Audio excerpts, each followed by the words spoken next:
Coming up on this program, we show you how to get connected. Find out how to choose an internet service provider.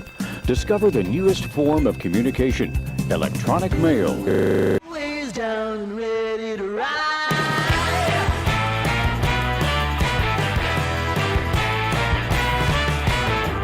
One by one, billion by billion, and holding up half the sky. Raise your hand if you're ready and willing. If you know it's time. Time for a girl on time. Time for a girl on time. Time for a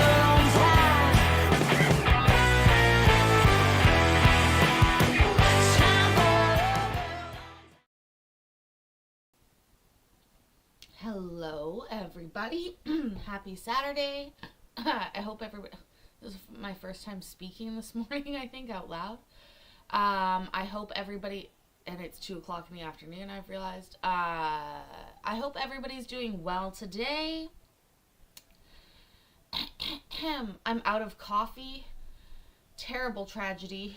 I'm drinking tea. It's changed my entire personality immediately, and I don't like it. Usually I run out of cream, not coffee, so it's just such a different experience. Anyways, I hope that everybody's doing well today. We have to talk about something before we get to what we need to get to.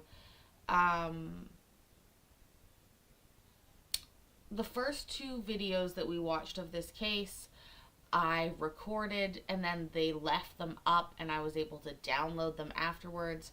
But I still planned on recording the next days because I didn't know what that court does. You know, some courts leave them up, some courts take them down, some courts spin around and around and around. And so, but I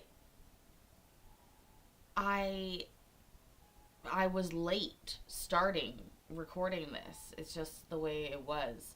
And so I recorded it at 1.5 speed, which I have to say with these Texas people is not too fast. The northerners, sometimes it's too fast to listen at 1.5, but I think we'll be able to handle it at 1.5 speed. And the second thing I was going to say is that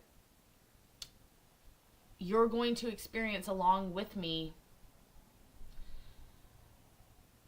a part of being a court YouTuber that is painful but true, as we miss about 20 minutes of one of the hearings.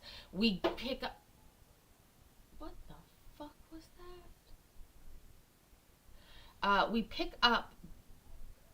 We'll pick up tomorrow with the full remainder of the hearing. I got every bit of it after that, but just letting you guys know. And I think we're going to start with Michelle Locke, the lawyer lady. Hi, Courtney. The lawyer lady. Also, like, I've been eating a pomegranate today. I've never really, I think I've had a pomegranate before, but it's hearkening me back to my weird youth. It was $1. It's the only reason I bought it. I was like, yeah, $1, I'll take that. But you just eat the seeds. So if you find yourself crunching on popcorn seeds or eating seeds, then you'll probably like a pomegranate. Anyways, okay, let's get started. So, first things first, the first one is in like a 7-minute thing, and then the second one is like 1:20. So, oh, and the reason we're early today is because there's a parade later that I would like to go to. So, yeah. That's just the way it is. Doodaloo, doodaloo, doodaloo. It's a pretty big truck parade. It spans like 35 kilometers or something like that, I think. So that's a pretty big one. That's what she said. My brain is not working. I've had very virtually no caffeine today. I'm actually going to have to take some caffeine.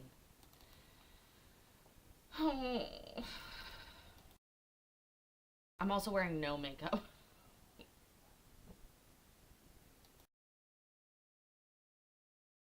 I didn't click the fucking button properly. Paisley, click the button.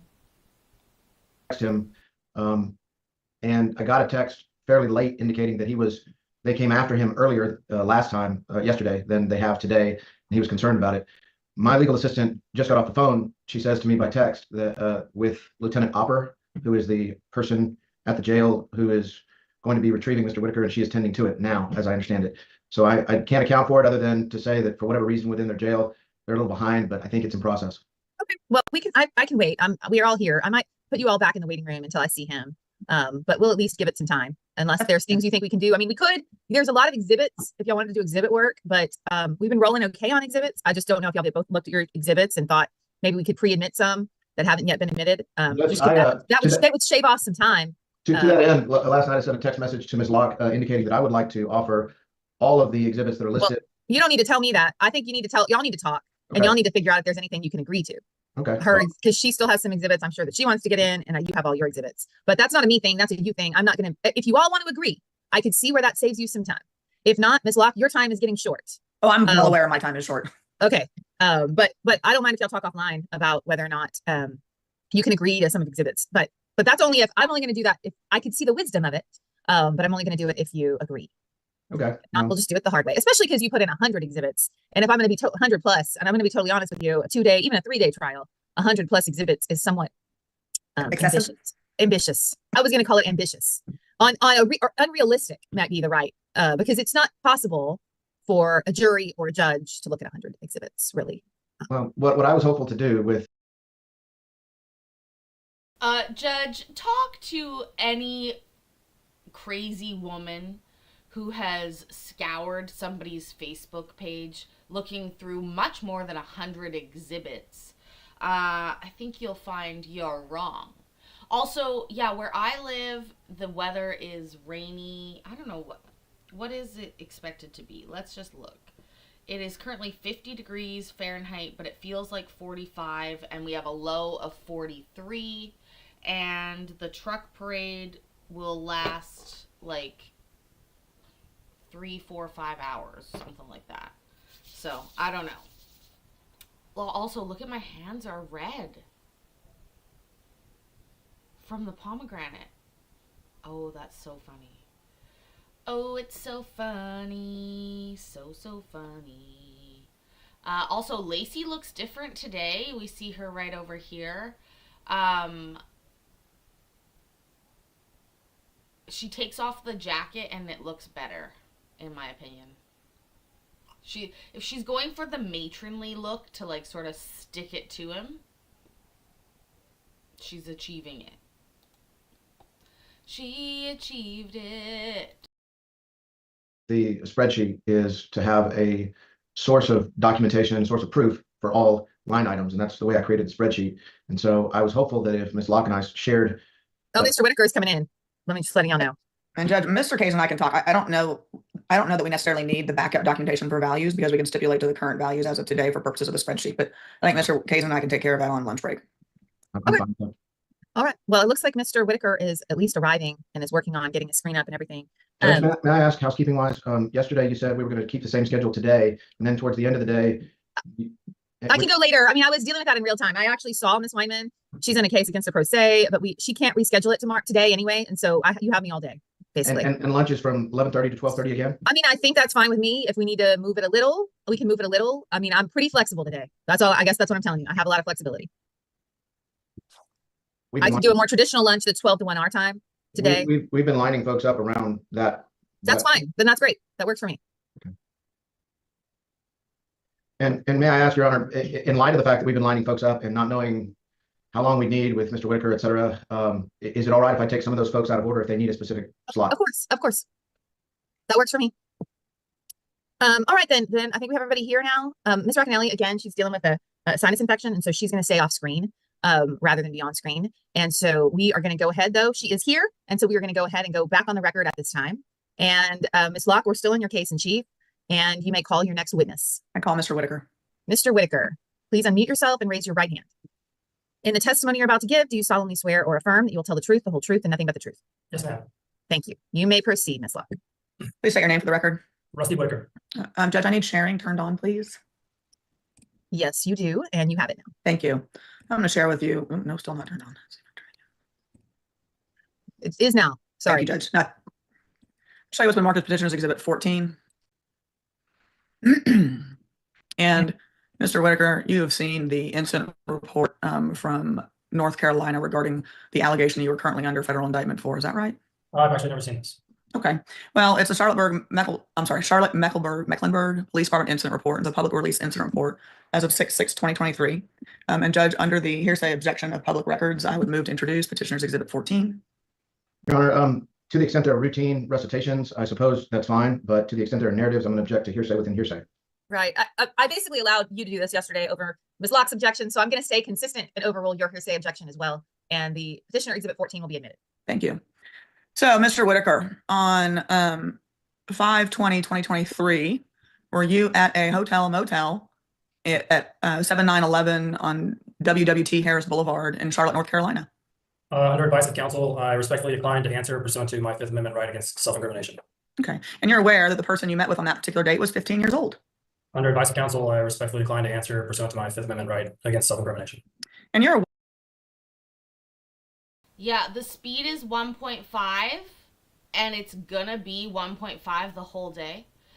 Honestly, partly because I can't listen to them for fucking 8 hours again. And because I was recording this, trying to do it, trying to catch up. But also didn't want to make it robotic. So this is what we got. But yes, she's asking him, and he's going to answer the same thing to most of the questions, to be honest.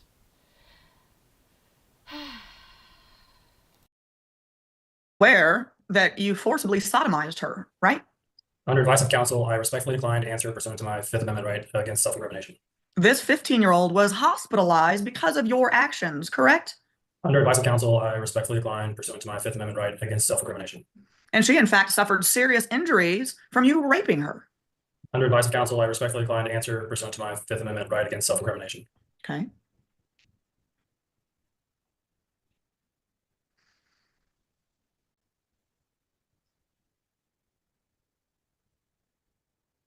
And you aware that the classifications of the incidences that she reported was statutory rape, correct?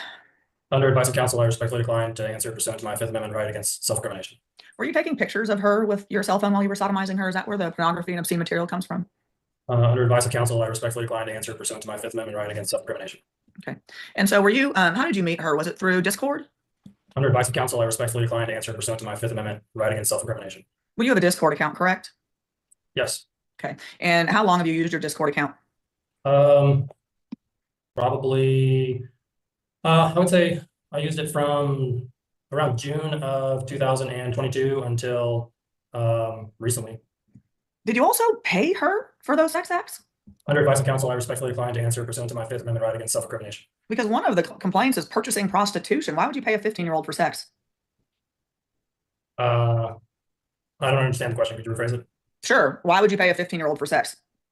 Objection, Your Honor. Assumes facts, not in evidence.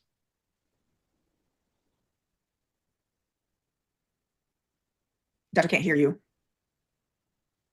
Sustained. Okay. Did you pay for her to get lifts from her location to your hotels? Under advice of counsel, I respectfully decline to answer pursuant to my Fifth Amendment right against self-incrimination. Bill raises a good question.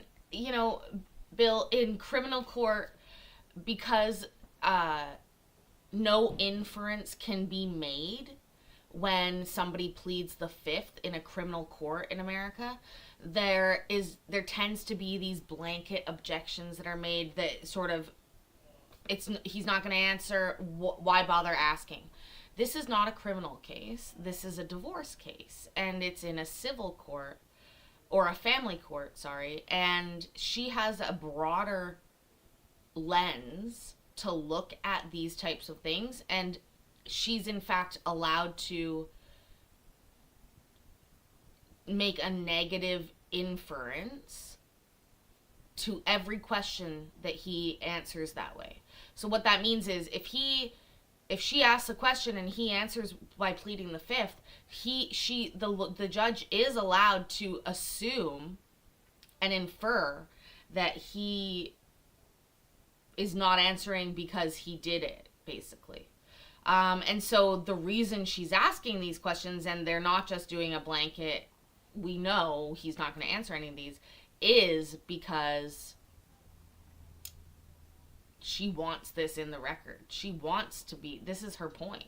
She wants to be making these. Anyways, I know this is depressing and triggering for some of us, and I'm sort of glad it's happening at 1.5 speed because, you know. Also, remember, I was talking with somebody about this the other day, and I thought to myself, do you realize for the amount of money he made, he could have an adult look and act the way he wanted. You know what I'm talking about? Like, this is ridiculous to me. Out of control. Did you miss your daughter Desi's recital to go to North Carolina to rape this child? Is that two questions or just one? Okay, well, let me break it up. Did you miss Desi's recital? Yeah, I didn't. Yes, I did. Okay, where were you when you missed her recital? Under advice of counsel, I respectfully decline to answer pursuant to my Fifth Amendment right against self-incrimination. But you're a really good dad, right? You're here. I'm sorry, you're a really good dad, correct? I'm a great dad. You're a great dad. And you chose to not go to your daughter's recital to travel across state lines to go rape a 15-year-old. That's what a good dad does, correct? Objection, argumentative. Judge, it's cross-examination. I think it's a fair question. Sorry, that was argumentative. Sustained. Thank you, Judge. Do you think a good father should choose their children above all other things in life? I think that's a pretty broad question. I mean, we can dialogue on it if you'd like. Okay. Have you looked up stalking addictions on the internet and feel that I'm sorry, let me just make that two questions. Have you looked up that you have a stalking addiction on the internet? No. You never have. I have absolutely no recollection of ever looking up a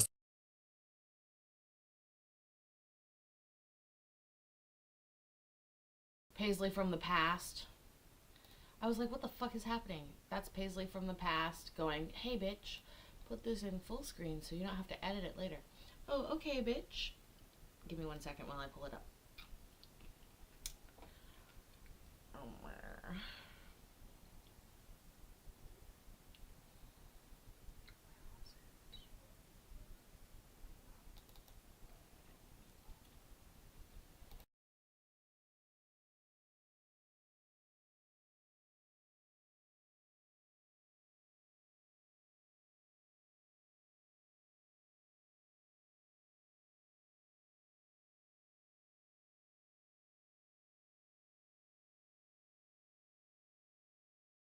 Hit play, Paisley of the past. Hit play. And I'm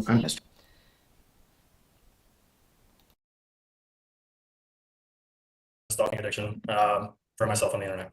Okay. I'm going to show you what's been marked as P10. And Judge, I'm going to move to introduce P10, which is the current indictment that Mr. Whitaker is under. Your Honor, before counsel shows it on the screen, the copy that I have, that counsel provided me, speaks of the file being sealed, under seal. And I'm concerned about, I don't know how we have it if the matter's under seal, but that's what the document recites. And I'm concerned about the publication of it in this procedure. So I can tell the court exactly why we have it. It's not under seal. It was under seal when it was first indicted, and the prosecutor gave me the copy once the indictment was unsealed. However, the copy that he provided me still has that it is a sealed indictment, but it is not a sealed indictment. It has been unsealed after he was originally arraigned in court. Does it have, I assume this is a no, it doesn't have any identifying information. It has none. Then I'm going to overrule Mr. Kazan's objection. What is this, Exhibit 10? Yes, Your Honor. 10 is admitted. Thank you. I'll go back to sharing the screen. Yes, but there's no identifying information, Judge.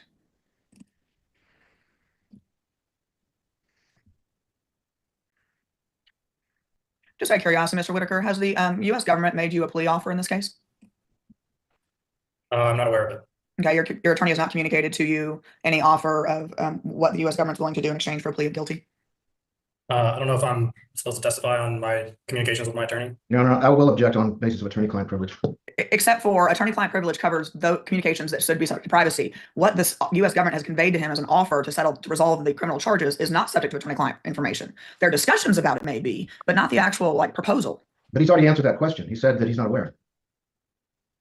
Yeah, I think it does invade the purview of the attorney-client privilege. And so, but a reminder to Mr. Whitaker, that's not an objection for me to overrule or sustain. It's a right of you to either enforce or waive. And it sounds like with Mr. Kazin, who's not that attorney, you're choosing to continue to say you do not want to waive your attorney-client communication privilege. Is that correct? You're correct. I don't want to waive my attorney-client privilege, but I believe I already answered the question as well. All right, there we go. Thank you, Judge. And so the first count is enticement of a minor. From on or about April 4th, 2023, and continuing through on or about May 20th, 2023, in Mecklenburg County within the Western District of North Carolina, it goes on to say that you did a particular thing with regards to a minor victim, and that you, using a facility and means of interstate and foreign commerce, attempted to and did knowingly persuade, induce, and entice an individual under the age of 18, that is a minor victim, to engage in sexual activity for which the person can be charged with a criminal offense. So did you first reach contact with this victim on April 4th, 2023? Under advice of counsel, I respectfully decline to answer pursuant to my Fifth Amendment right against self-incrimination. Okay. And so you actually stayed in contact with her and were enticing her to travel to meet you in North Carolina from April 4th, 2023 until the date of May 20th, 2023. Is that correct? Under advice of counsel, I respectfully decline to answer pursuant to my Fifth Amendment right against self-incrimination. How many other minors were you trying to entice at the same time to meet you? Under advice of counsel, I respectfully decline to answer pursuant to my Fifth Amendment right against self-incrimination. Okay. So there were more than just this one victim that you were seeking to entice at this time. Isn't that correct? Under advice of counsel, I respectfully decline to answer pursuant to my Fifth Amendment right against self-incrimination. Oh, by the way, what's the sentence range to your understanding on the count one? I don't have an understanding of any ranges at this time. You're not aware that the minimum sentence is 10 years and the maximum is life? We haven't spent time on that. We're, to waive my conversation with my attorney, we've been focused on the case versus talking about any penalties. All right. So from on or about April 4th, 2023 through on or about May 20th, 23, same thing in North Carolina, you then attempted to and did employ, use, persuade, induce, and entice a minor that is a minor victim to engage in any sexually explicit conduct for the purpose of producing any visual depiction of such conduct using materials that have been mailed, shipped, or transported in and affecting interstate and foreign commerce by any means, including computer, and the visual depiction was transported and transmitted using any means and facility of interstate and foreign commerce. So were you having her send you sexually explicit pictures starting on April 4th? Under advice of counsel, I respectfully decline to answer pursuant to my Fifth Amendment right against self-incrimination. And in fact, you were using Snapchat to receive these basically child pornography pictures from her. Isn't that correct? Under advice of counsel, I respectfully decline to answer pursuant to my Fifth Amendment right against self-incrimination. How many other girls were you receiving? Sorry, let me rephrase that. How many other minor children were you receiving naked pictures from during this time period from April 4th through May 20th? Objection. So assumes facts, not evidence. I didn't assume anything. I asked him how many. Overruled. Under advice of counsel, I respectfully decline to answer pursuant to my Fifth Amendment right against self-incrimination. Is this the only child that you have forcibly sodomized? Under advice of counsel, I respectfully decline to answer pursuant to my Fifth Amendment right against self-incrimination. Have you had sex with more than one child under the age of 18? Under I'm going to repeat my objection to the extent that the question assumes that the initial act she's asking about did in fact happen, and then she's going on to ask about more. That's assuming facts, not an evidence. So that's my objection. Well, in terms of the way that last question was phrased, I will sustain that objection and ask Ms. Locke to rephrase the question. Yes, Your Honor. How many girls under the age of 18 have you had sex with? Under advice of counsel, I respectfully decline to answer pursuant to my Fifth Amendment right against self-incrimination. How many boys under the age of 18 have you had sex with? Under advice of counsel, I respectfully decline to answer pursuant to my Fifth Amendment right against self-incrimination.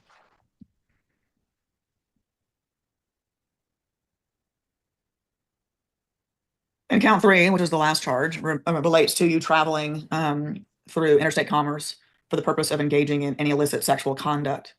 How many times have you traveled to a different state to have sex with a minor? Under advice of counsel, I respectfully decline to answer pursuant to my Fifth Amendment right against self-incrimination. Have you traveled to any other states? I'm sorry. I'll strike that. Have you made arrangements to meet more than one individual across state lines for the purposes of engaging in sexual activities? Under advice of counsel, I respectfully decline to answer pursuant to my Fifth Amendment right against self-incrimination. Okay. And have you made arrangements on more than one occasion to meet minor children across state lines to engage in sexual activity? Under advice of counsel, I respectfully decline to answer pursuant to my Fifth Amendment right against self-incrimination. Okay. Why did you place a camera outside my client's window without her consent or knowledge? Could you be more specific? Okay. You placed a camera outside her window, correct? Under advice of counsel, I respectfully decline to answer pursuant to my Fifth Amendment right against self-incrimination. Okay. And that's because what you did was by placing that camera there without her knowledge was illegal, correct? Under advice of counsel, I'm going to object to that one on the basis that it assumes facts, not evidence. Judge, the problem I have with some of these objections, assumes facts not in evidence, is the court, when he pleads the fifth, is allowed to construe those against him. So for my purposes, those are now facts and evidence because he's pled the fifth. Right. I think though, if I'm being fair about what pleading the fifth means, you are correct that a civil court can draw a negative inference. It still doesn't allow you to assume facts not in evidence though, because you don't know if I've drawn it or not. And so you still have to ask a question that does not assume facts not in evidence. So Yes, Your I'm Honor. going to sustain that objection and continue forward. Thank you. I'm going to show you what's already been introduced into evidence as P35. This is the camera that you placed outside my client's bedroom window. Is that right? Under advice of counsel, I respectfully decline to answer pursuant to my Fifth Amendment right against self-incrimination. Okay. And you actually sent Miss Whitaker a text message shortly after she had discovered what you had done. Do you recall sending that text message? I mean, is that two questions? Could you clarify? Do you recall sending her a text message right after she found out about you recording her surreptitiously? I mean,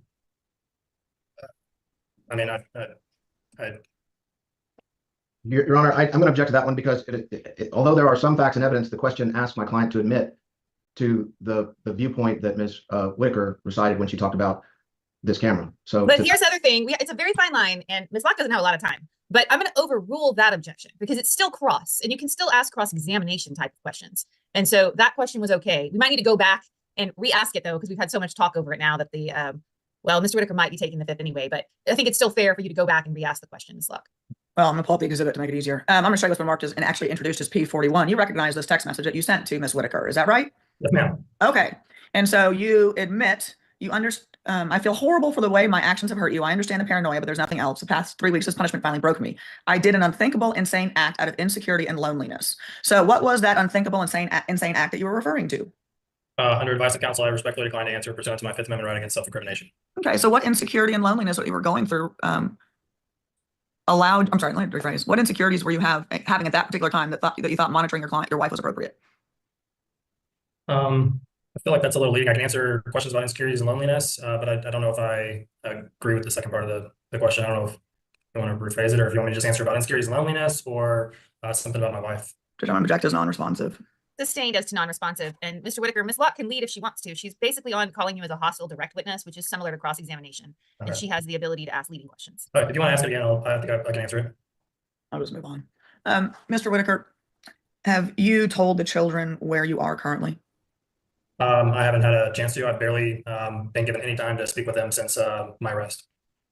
Since your arrest in June? No, in my arrest in September. Okay, but you had opportunities to talk to the children during your supervised visitations, correct? Yes. Okay, and so you've had plenty of opportunities to actually talk to the children to tell them that you may be away for a while, right? But it wasn't something that we spent time on, and I didn't. At this point, I don't know that that's the truth. Okay, well, how old is your youngest? Julie's 3. Okay, how old was she when you were arrested? 1.5. 1.5. So she has no memories of you outside of you basically being incarcerated and a few visits that you had after you bonded out in February, right? I disagree. Okay, so we're clear. You were incarcerated from June 1st until end of February, correct? Correct. And you were out from basically March until end of September when you were rearrested in October, correct? Yes, ma'am. That's March, April, May, June, July, August, September. You 7 months, and you had supervised visitations once per month when you came to town, and there were several days in a row, but correct? Yes, ma'am. All right. And during those opportunities, you never once sat down your kids and said, "Hey, I'm sorry, I'm not with you all the time," right? I disagree. Okay. And did you tell them why you were not going to be around them all the time? No. Okay. Have you apologized to Miss Whitaker for the position you've put the family in? Yes, I am. Okay. And tell me this. Do you think that it's appropriate for the children to know the charges that you've been accused of? Not at this age, no. Okay. But yet you think it's appropriate for them to come see you behind glass. Is that right? Actually, there's no glass, first of all, in the institutions that I'm being housed in and I expect to be housed in. And secondly, I absolutely believe it's in their best interest for us to be able to have visits in person. Okay. And you believe that you should disrupt their schedules at least once a month for them to fly down to whatever facility you're in to come see you. Is that right? That is not a request. That's not the request your attorney made in his opening statements? That's not the request. What is the request then? The request was for the children to be released to a blood relative so that they can spend time with my family because when I bonded out, Miss Whitaker completely alienated their grandmother from them and their aunt and uncle, other than the supervised visitations that I had where they were able to spend time with them. And furthermore, during the times where they're with their blood relatives from my side of the family, I would expect that we would potentially, depending on where I'm housed at, if I am incarcerated, potentially have visits 2 times a year if it's not close. And if I'm housed as close as Bastrop, yes, potentially once a month or once a quarter. Okay. And so do you have any idea? I mean, do you really know how long you're going to be away for?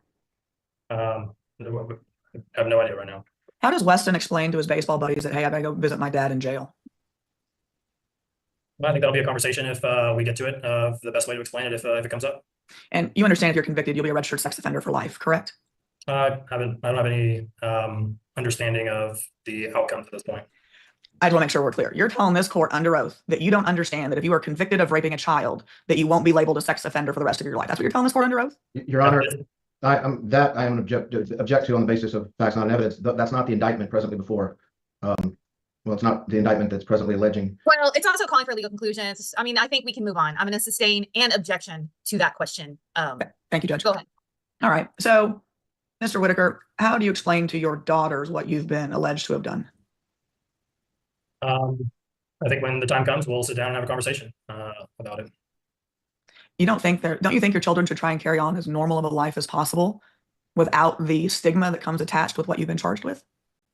Ms. Locke, I believe that we both have one mother and one father, for better or for worse, and I am an extremely positive force in their lives, and I want to continue to be, and I absolutely don't want to disrupt their lives, but I do want to be part of their lives and feel that I can provide them with love, support, whether I'm close to them or far away.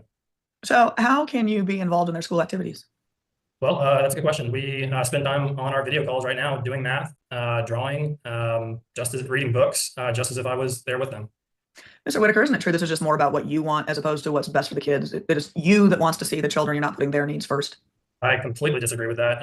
It would be easy for me to spend my time here not thinking about the children because those are the hardest days. But the time with the children, and the reason I fight for their time as it continually gets canceled and their video calls get removed without any kind of makeup, because they tell me it's important to them. And they Object as to non-responsive at this point.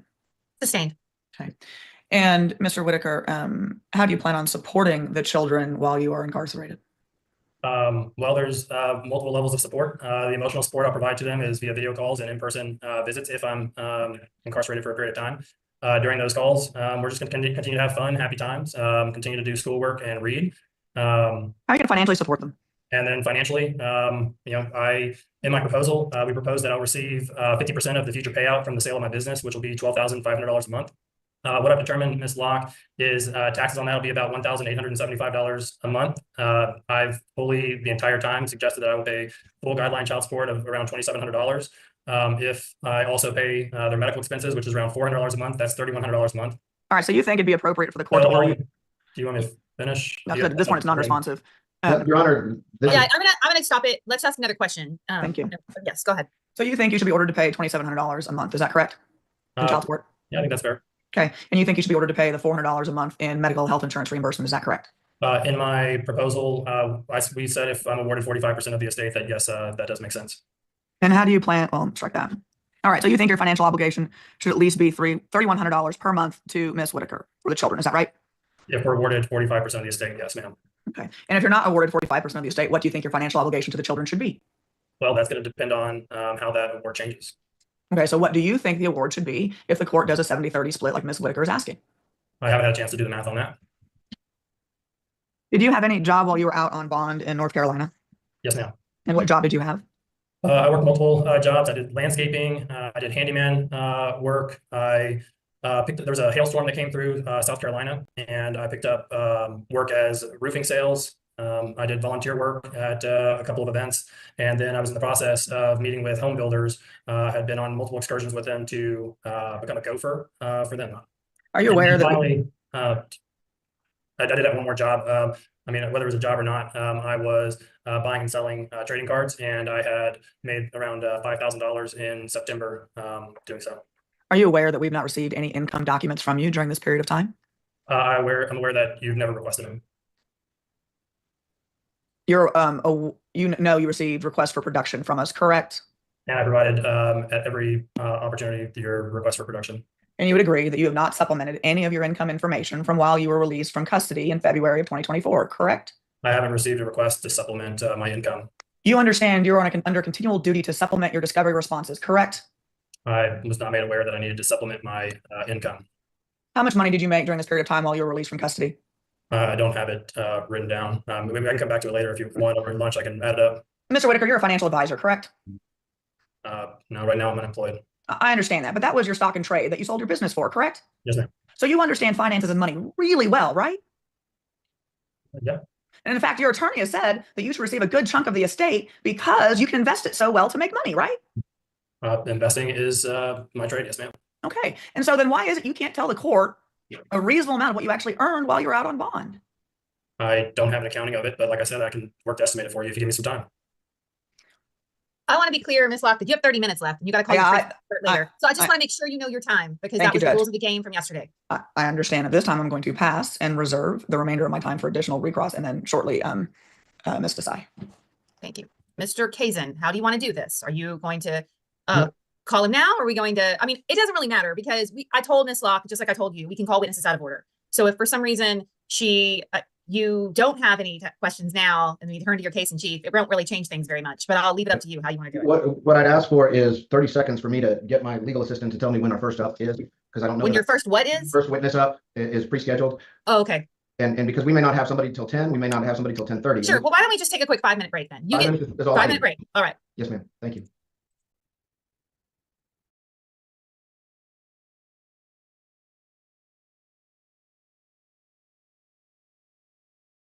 Because And then I've got 2 and 3. it doesn't, Mr. Whit, I assume that. Okay. Well, Your it looks Honor, like we have a witness in the waiting room. That's what it looks like. There's a Cicely Nasso. that's correct, Your Honor. That's who we'd like to call this time. Okay, well, let's go back on the record because I know there was some witness disputes between y'all. So let's say on the record what I just said off the record, which is there is a Cicely Nasso in the waiting room. I assume that is a witness. It is, well, so I assume by doing this, you do not want to question Mr. Whitaker right now. I would prefer to get on this witness if that. Okay, all right. So all right, that works for me because you can either, does it work for you, Ms. Locke? Is that all right with you? Because we're jumping around now and it's not entirely clear. You can ask Mr. Kazin to be clear about what we're doing, but I'm just going to allow him to call Ms. Nasso out of order and then we'll come back to Mr. Whitaker later. I'm fine with that because I have to reserve my time for Ms. Desai, who can't be available till the afternoon, and I'm flexible with however the court wants to do it. It's fine with me. Just for We're not going to worry about form. We're just going to go forward and do it this way. if I may, just to sort of, so we're coordinating a little bit, Ms. Locke, what time do you have Ms. Desai? Because I've also got folks. So I have her available at a couple different times. I think one is between 1 and 1:30, and then I've got 2 and 3. I think the times I have, so I can wait until 2 to 3 because she's not going to be a long witness. I have a one that I cannot move, who's only giving me 1 o'clock. So if Okay, that's fine. Yes. Okay, well, let's do that. All right, that sounds good. I'm hearing no objection from Ms. Locke about Ms. Nasso, so I don't think that was one of the problem witnesses from her point of view. So I'm going to bring Ms. Nasso into the Zoom room now.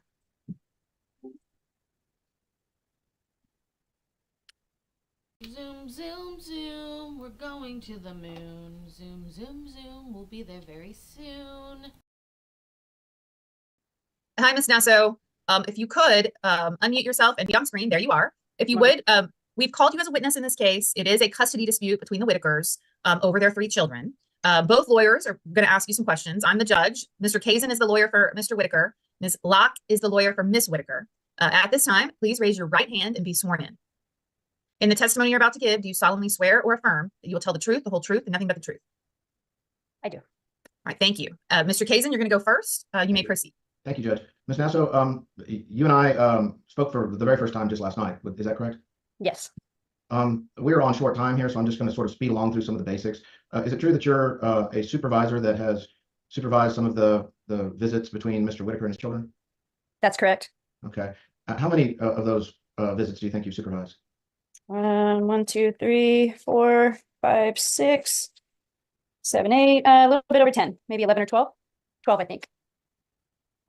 And you or your company has provided all of those supervision reports to both sides. Is that generally how this is done?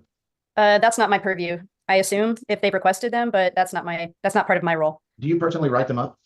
Yes. Okay, so you have written up visits. If they're in reports that are written up, that's you writing them up. Is that fair? Yes. Okay. What is the name of the company you work for? Angels Monitoring. Okay. Your Honor, at this time, I would like to offer as exhibits respondents 67 through 82 as supervision reports. I don't have any objections, Judge. 67 through 82 are hereby admitted. Now, so I want to show you some of the supervision reports. I know that some of these are not going to be yours, but I nonetheless want to ask you if you, in your capacity working for Angels, do you ever have occasion to read other people's reports? I have not. Okay. I'll skip some of these. I can tell this one that's on the screen. This is Respondent's Exhibit 67 is not one that you drafted. Is that correct?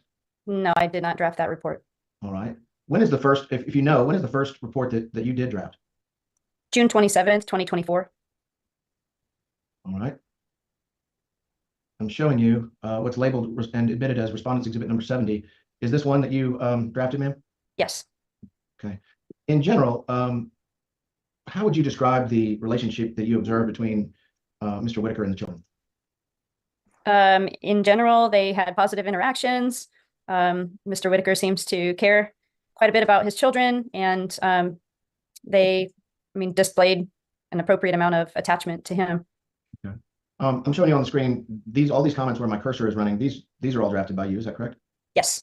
So you wrote Weston showed excitement to see his dad, and they went and hugged and laughed. Is that correct? Is that from the 27th? Oh, yes. Down below, I've highlighted the words. They played Pokemon on Mr. Whitaker's phone, and conversation focused on the game. They were comfortable and affectionate with each other. You wrote that? Yes. This Pokemon thing, is it a game that came up quite a bit in your observation? I think in just about every visit. It's a game that the father and son played together? Primarily, yes, I think Rusty oversaw it. Most of the time, I think Weston was playing on his own. But they did, especially if they were in a visit one-on-one, they would play together more often. Now, it says down here at the bottom, Weston didn't want the visit to end. Was he the only child on this visit? On June 27th, yes. Okay. The final sentence says he and Mr. Whitaker expressed love for each other and hugged.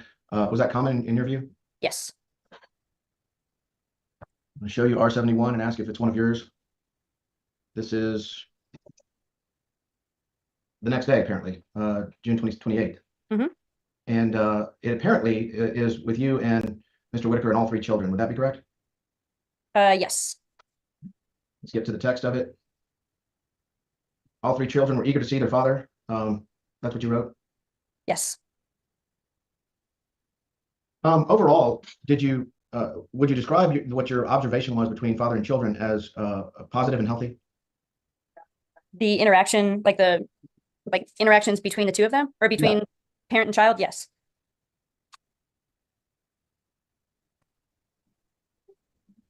And to be fair, it wasn't always just Weston too. The girls had a pretty affectionate relationship with their father. Would that be true, ma'am? Yes.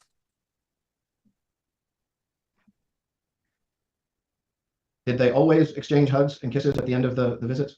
Yes. Did you view that as a positive thing between parent and child?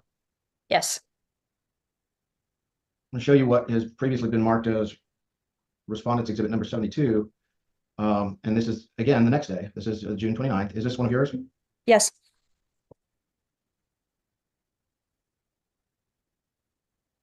It seems like there's a regular and common occurrence that when the children first see their father and the father first sees the children, there's a warm greeting and a hug, and everybody's excited to see each other. Is that true or not true? Yes, that is true.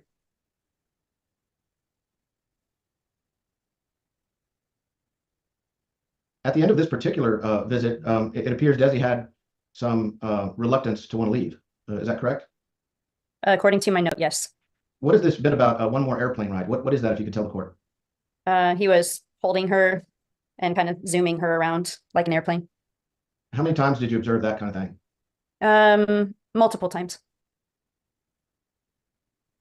On multiple occasions. Several of the different supervised visits? Yes. And what about on June 30th? Was this also one of yours? Yes.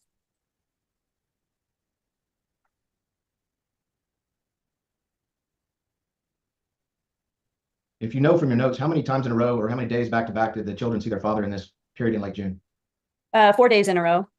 Would this have been the last of those? June 30th, yes. Okay. Indicates, I believe, it says here Grammy helped with lunch. Would that be Mr. Whitaker's mom? Yes.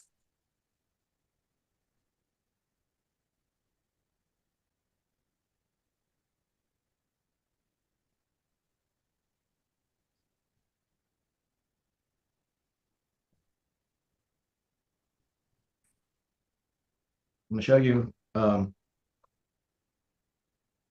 one in late July. It appears this one, at least according to this note here, says July 26th. And it also appears that it was just Weston. Is that part of your recollection? Yes, And you drafted this report? yes. For the court's knowledge, who is indicated by RP? The residential parent, In this case, it'd be the mother of the children. yes, So if I'm interpreting this initial correctly, Weston was comfortable when mom took off and he showed excitement to see his father. that's correct.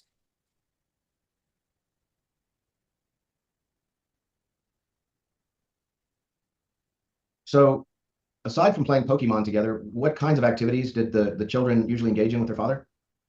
Let's see, on the very first visit, Weston and Rusty played baseball at a t-ball field. They went to an indoor golfing range a couple times. It was like a video indoor golfing thing. They went to Main Event frequently. Main Event is an indoor arcade and restaurant.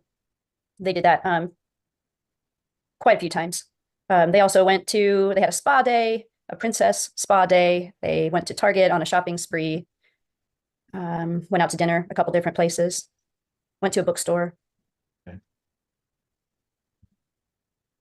Showing you the next supervision report, which is for our purposes labeled Respondents Exhibit number 75.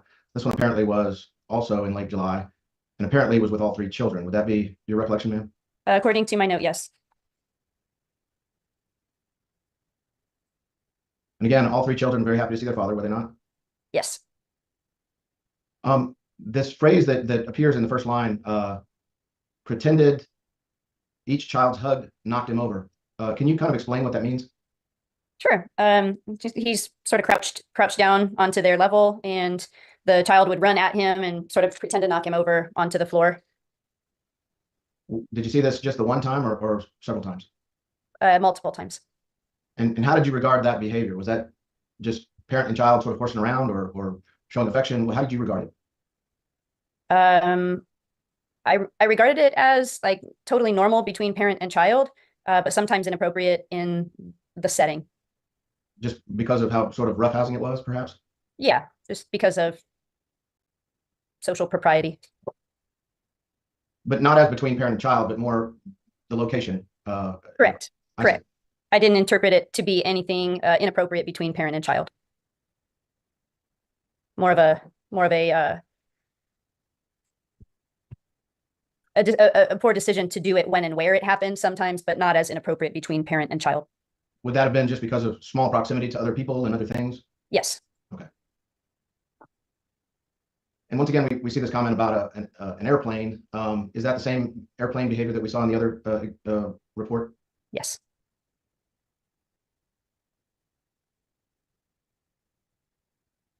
Now, I'm going to show you what's been marked as Respondents Exhibit 76.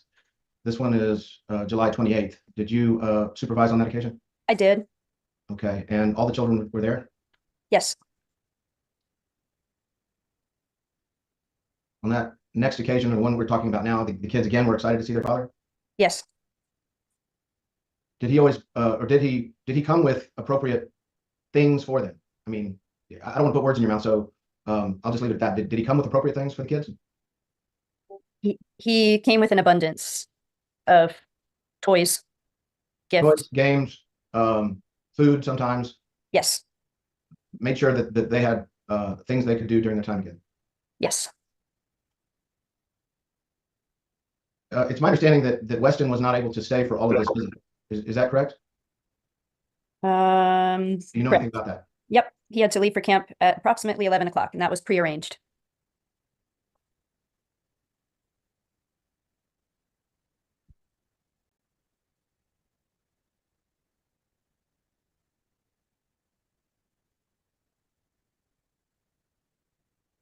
The next one is dated the next day, July 29, 2024. Were you the supervisor on this occasion? Yes.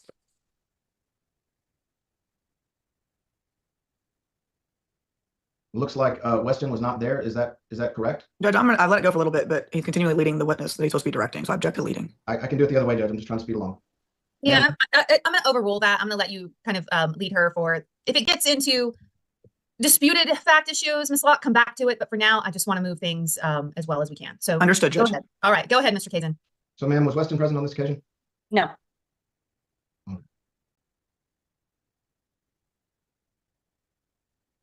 How long have you been a supervisor, if you don't mind me asking, ma'am? I've been with Angels Monitoring for 2 years. You have another occupation, do you know? Yeah, I'm a high school English teacher. Do you feel, well, I don't want to put words in your mouth, but are you careful to draft these documents for accuracy as much as possible? As an English teacher, I try to draft everything as carefully as possible. I appreciate that.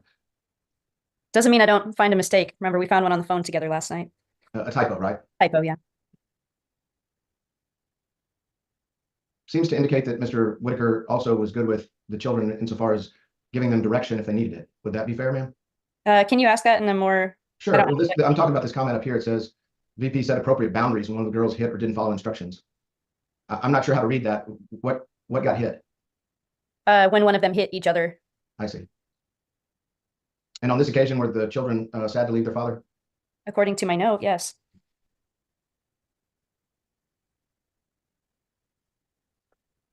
Now, what's on the screen now is Respondent's Exhibit number 78, which is also a report, but it's not one that you created. Is that correct? No, I did not create that report. All right. But the name at the top of the document, that's the monitoring and supervising firm that you, or the company that you work for. Is that correct? Yes.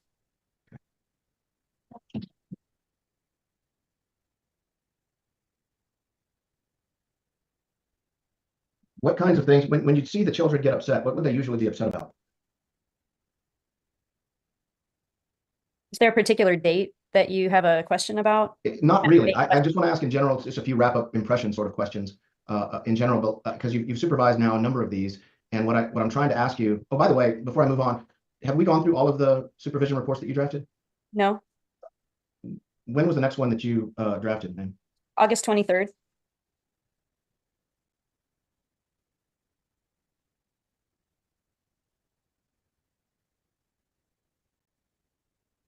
All right. So this document was drafted by you. It's marked and admitted as Respondent's Exhibit 79. Is this the report from that day? Yes. It starts out only mentioning Desi. Was Desi the only child at this visit? Yes.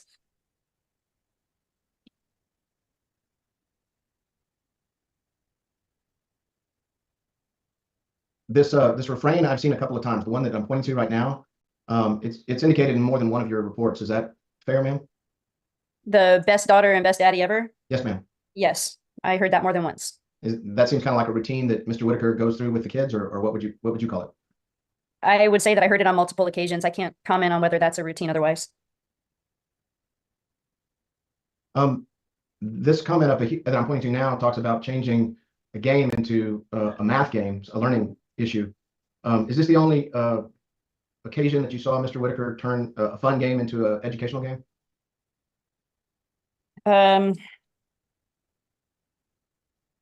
To my recollection, if there's a point on another report where we could look at a specific example, I could characterize it. Sure. I'm not sure that there is. I just thought I'd ask if you recall anything else. Okay. Now, is this the last report you drafted, or are there yet more that we haven't covered? There are more. Okay, what was the next one you particularly drafted? August 25th.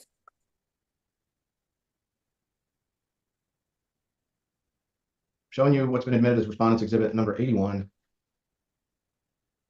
Is this the report from that day? Yes.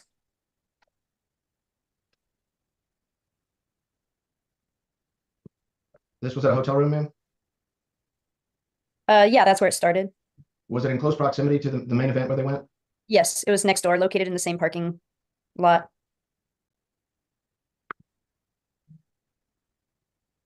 So in addition to going to the main event, it looks like they did some activities at the hotel.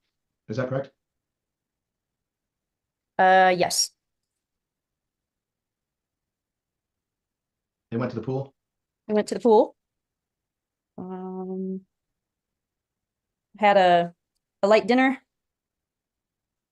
And as you've highlighted there, just some games, child parent games. You've got the words hallway hugs in quotations. Why is that? That term developed, and Rusty used that term with the children. Here we have the knock daddy over hugs again. Do you see that, ma'am? Yes. Okay. Now, when was the next visit that you supervised? September 21st.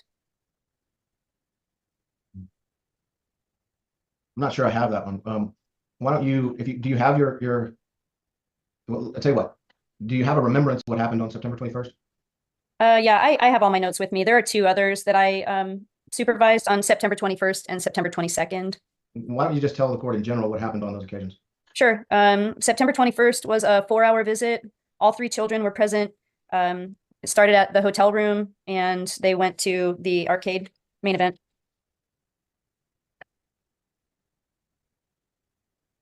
All right. And the other one was what?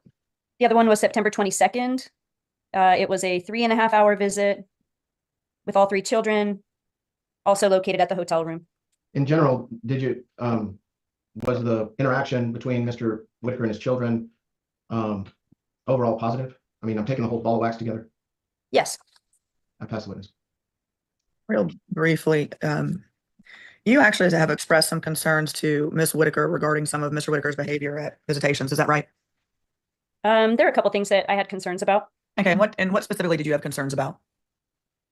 As I mentioned a moment ago, I just found that while the hallway hugs and the knock daddy over routine is healthy and normal between parent and child, I didn't think it was appropriate in certain public contexts. For example, I'm sorry. And for example, when did something happen at the main event that was inappropriate in your particular mind? I mean, he did encourage that at main event, like in the main walkway, as well as in the restaurant area near other diners. And I think that was appropriate judgment. And he would actually lay on the floor in main event and have the children essentially dogpile him at the main event in the middle of the floor. Is that right? Yeah, I remember seeing that. Okay. And did you have concerns about him expecting you to actually babysit the children while he did things at supervised visitations? You'd have to ask me about a specific occasion. That would Sure. Was there a particular occasion where he misplaced one of the children or did not know where they were? Yes. Okay. And what was that particular incident?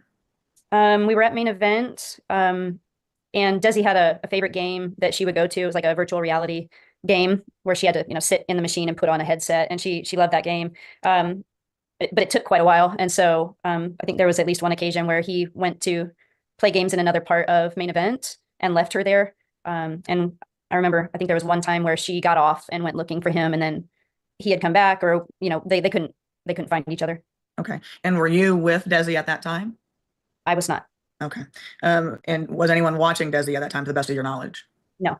Okay. Was that one of the incidences where you felt that he thought he was expecting you to babysit the children while he went off and did other things with some of the other children?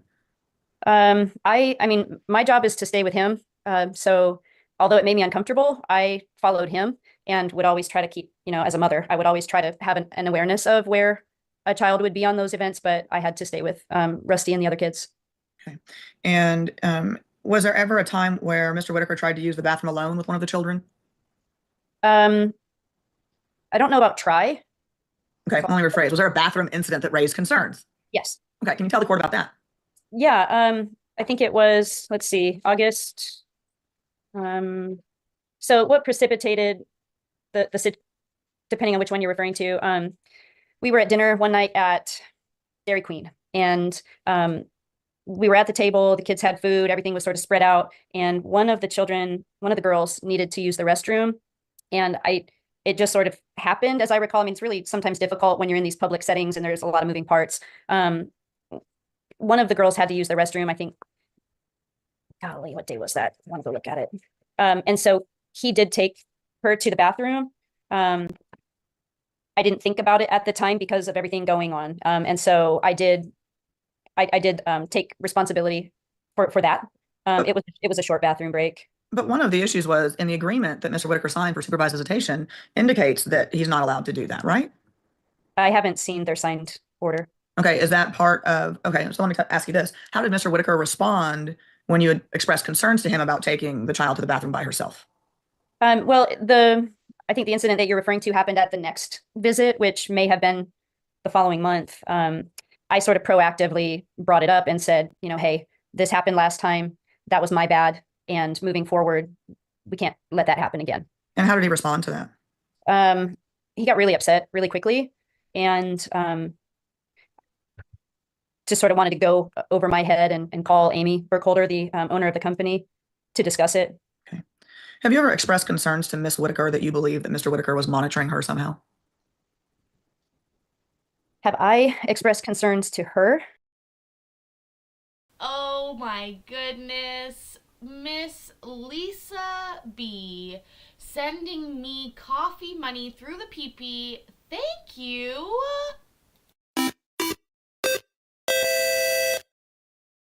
You rock. You're amazing. You guys are so awesome.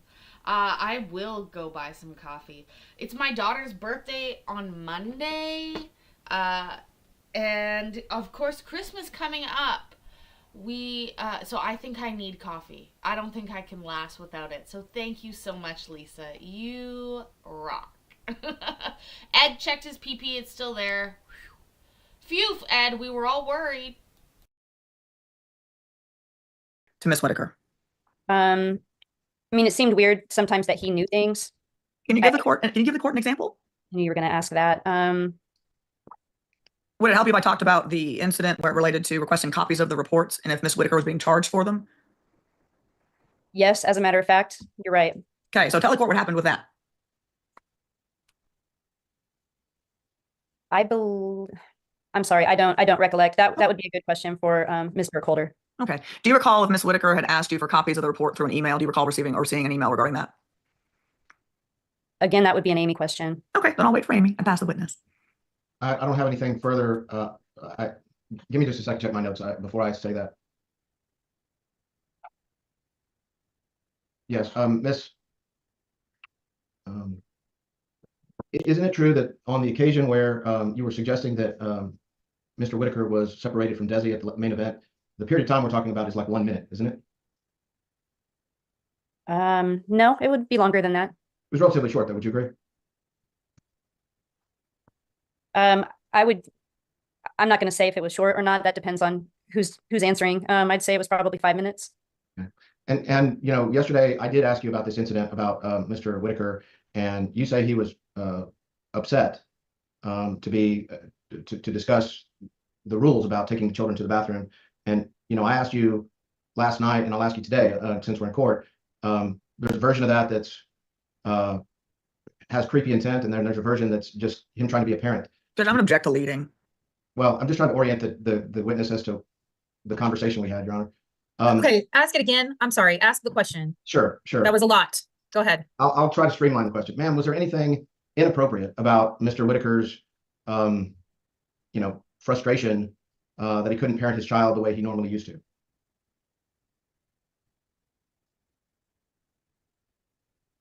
Was there anything inappropriate about that? If you are referring to whether I picked up on there being any sort of lascivious or... Judge, I'm going to object this to non-responsive. She can answer the question. She had a thought about it. We just interrupted her in the middle of it. So Sorry. If you Sorry. go She's- ahead, Ms. Sasso. Yeah, I did not detect anything lascivious. Cindy, your son's birthday on Monday too. That's so exciting. Both of us were working on the 9th of December. Hey, my daughter will be 16. So, yes, he's too old for her. For now, anyways. When they get older, that's such a small difference. But for now, it's huge. And have fun lurking away as usual. We love our lurkers.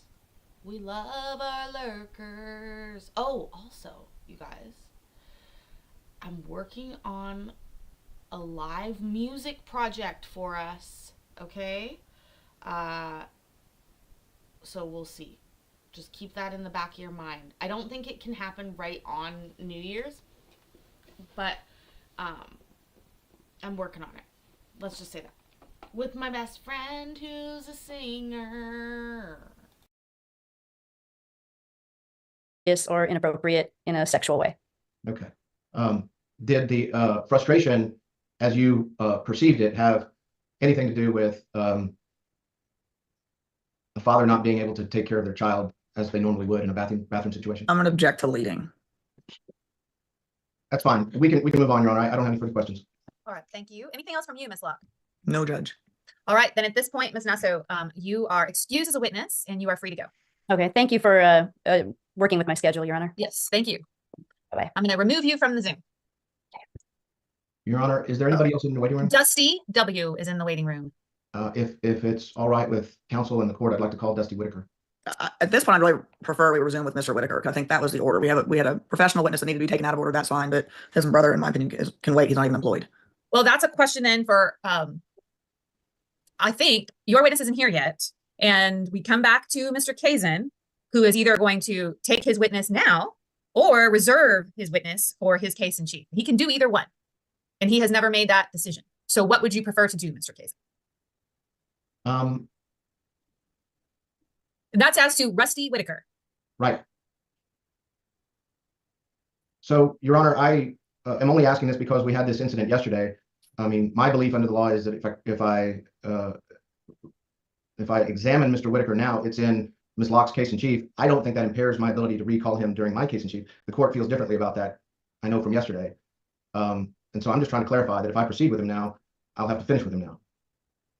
I think that what you have said is a trial judge's decision almost in total with how they wish to take evidence in their court. And basically that's all the issue is. And so my point is we're on efficiency. We're in an efficiency situation, and how the court wishes to take in evidence, unless it's rebuttal evidence, is calling witnesses at one time rather than calling them multiple times during the Then in that event, I will wait until my case in chief to call Mr. Whitaker. All right. And so then we come back to you, Ms. Locke. And the question is, do you rest? And the answer is no, because you wish to call your second witness later. And so I will allow you, I will not make you rest, but you're why we're in the position we're in because of what you just did. I'm not going to make you rest because your witness isn't available and I already told you didn't have to. But now we go to Mr. Kazin. You are in your case in chief.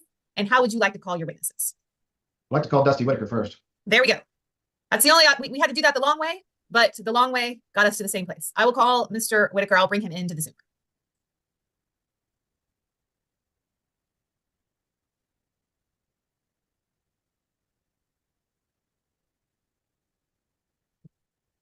All right, Mr. Dusty Whitaker, I can see that you are here. If you could please put yourself on video, and yes, and now you've unmuted yourself. You've been called in a witness in this divorce and custody dispute trial.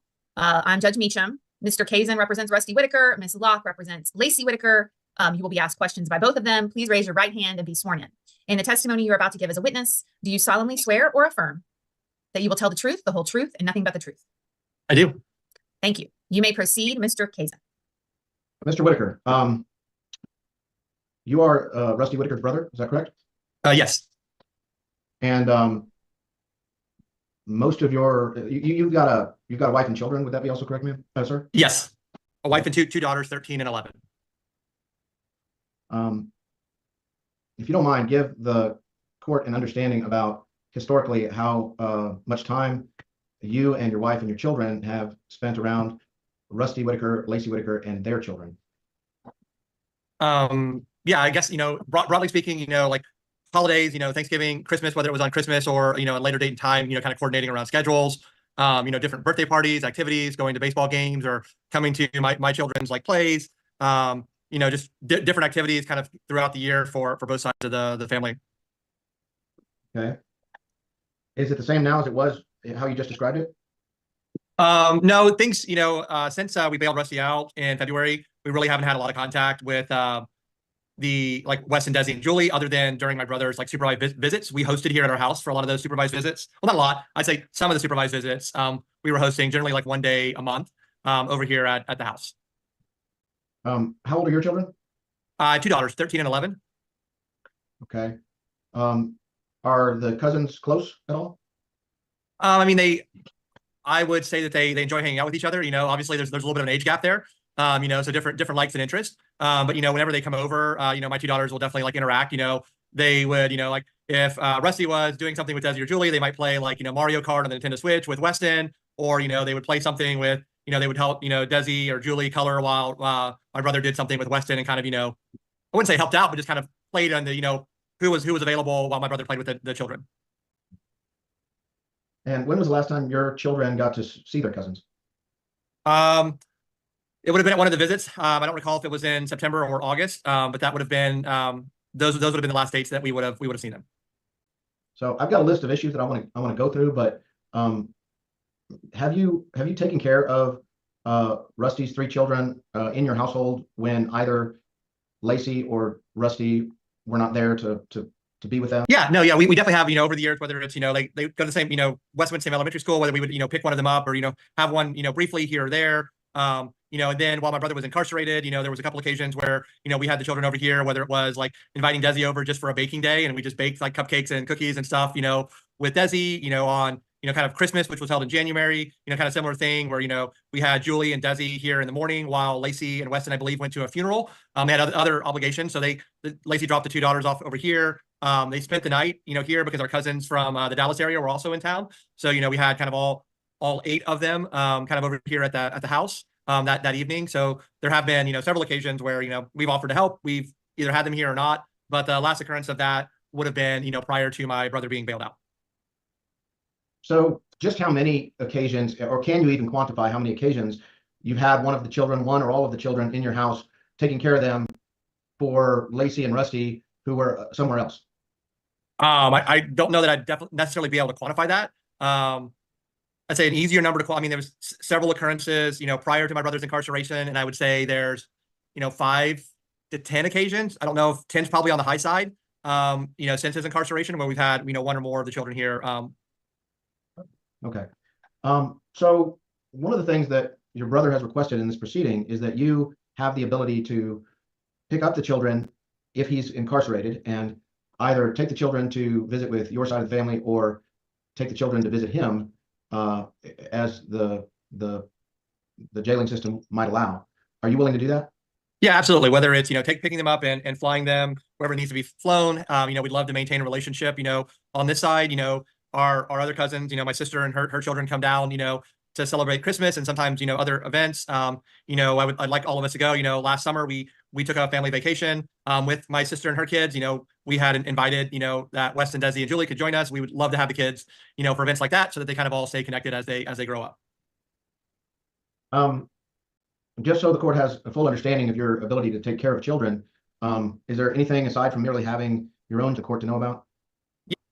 Yeah, so me and my wife have both been certified foster parents. We are not currently certified foster parents. Over the years, we've had 7 children placed with us, and we've cared for multiple others through the respite care system, which is basically, in order to kind of babysit, overnight a foster parent, you have to be kind of a certified foster parent or, approved by the court. And so we provided that service to other foster parents where we would, babysit for a weekend or a week so that they could take a vacation, kind of, throughout the years. So yeah, we've been through all the foster care training, been through multiple trainings on, mental health, how to treat children, how to interact with children, within, the confines of the, kind of what the state of Texas expects. So let's talk about your brother as a parent to his children. Can you describe what kind of a dad he is to them? Yeah, like he's playful. He gets down and meets the children where they're at. I would, he's more than happy to get down and roll around the floor with them. If Desi wants to paint his nails, or I've got 2 daughters. I've had bows and scrunchies and everything put in my hair. They'll try to get as much hair into a rubber band. Whether it's letting his daughters paint his fingernails, going to spa day with them, like just meeting them where they're at and making them smile, I would say is something that my brother does, quite well. In your observation, does he devote enough time to them, or what's his work-life balance as far as that goes? Do you have an observation about that? I mean, I would say his I was always, for many years, I was jealous of his, ability to just go take the kids and go do stuff because his job had more flexibility than mine. I can't speak to exactly like how much time he took off work, but I do know from conversations with him that he would, leave work and, and go get them or go pick them up or go do things with them. I know that, it was important for him to have, the kids with him doing things. I'm sure he did things on his own as well. So I don't know what his day-to-day schedule looked like, but definitely know the instances of him doing that. Now, do you have any particular Do you have any particular education or career training? What was your most recent occupation, sir? Yeah, so I'm a certified public accountant. Most recent occupation was managing director for a private equity real estate company here in town, where we managed a little over $2 billion in contributions and $4 billion in assets that were kind of spread out over 21 different funds and about 1,000 different partner capital like statements divided up between those funds and investors. Yeah. How long ago did you become a CPA? I believe 2016. So during this period, since you've appeared before the court in this proceeding before today, is that right? That's correct. Okay. And in what capacity did you do that? Just kind of as my brother's like power of attorney. You actually have a document that indicates you're his legal power of attorney? Yes, since December of last year. So December 2023. And under what set of circumstances did it come to be that you have that? Through my understanding is, disagreements between Rusty and Lacey while he was incarcerated, and kind of got to a point where my brother felt that his best interest, weren't always being, kind of followed, and that it was being used as a negotiation tactic against him. So in December, my brother decided to make me his power of attorney. And in connection with being his power of attorney, what was it that you understood your task was to be? Immediately when I took over in December, it was he had a business transaction that, while it had been the initial groundwork delayed, it hadn't gotten across the finish line. So it was to review the final purchase sale agreement between Rusty Whitaker and Yuri McBride.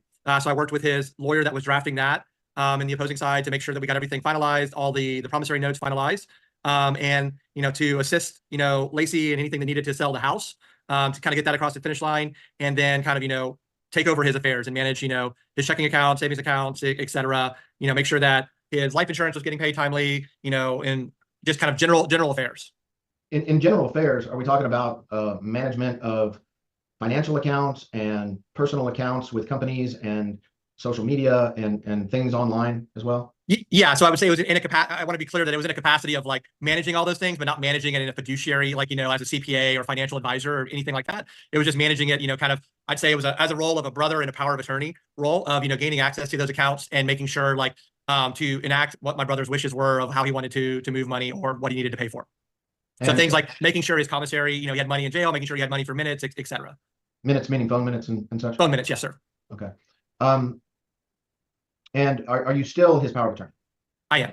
Okay. So if he needs something managed financially on the outside with regard to accounts that he's got at an institution, you would be the one to push buttons and get that done. Would that be fair? That is correct. Were you in that position when the final negotiations were consummated for the sale of the business?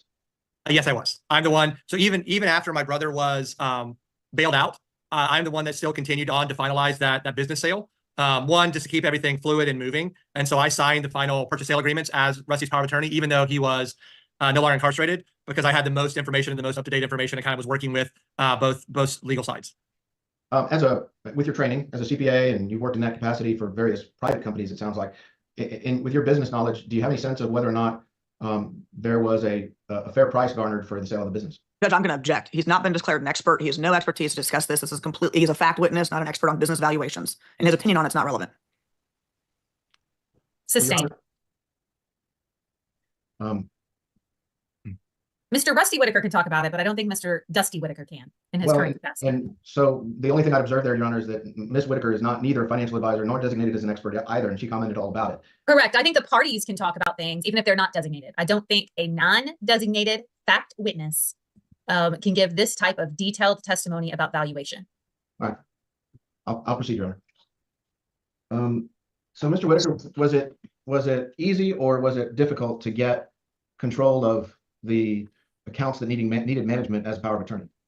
Yeah, so I received the power of attorney in December, and made requests to Lacey for kind of a password list, account list, and information to be able to gain those access. I needed his cell phone for two-factor authentication, and asked multiple times, and it was not until the early to mid part of January that I finally received all the information to be able to start gaining access to those accounts. And then once I, kind of started to gain access, it proved to be very difficult, and not anything, like it just like things were still linked to Lacey's phone, versus Rusty's phone. So I'd have to, text her to get her to give me the 6-digit code so I could log in. I felt like some passwords didn't work, so I tried to reset passwords, and those password emails would go to a Lacey email, so that once I got in, I kind of had to like change phone numbers, change email addresses. But even with the password list and everything, it took a period of time, and I wasn't exactly working on this 40 to 80 hours a week. So as I gained access, me and my brother would kind of go through. Some of them we would have to, I'd have to have him call me from the jail so that I could then call the institution so that he could be the one on the phone, like talking them through. And so there was some difficulty, like getting access to all the various accounts.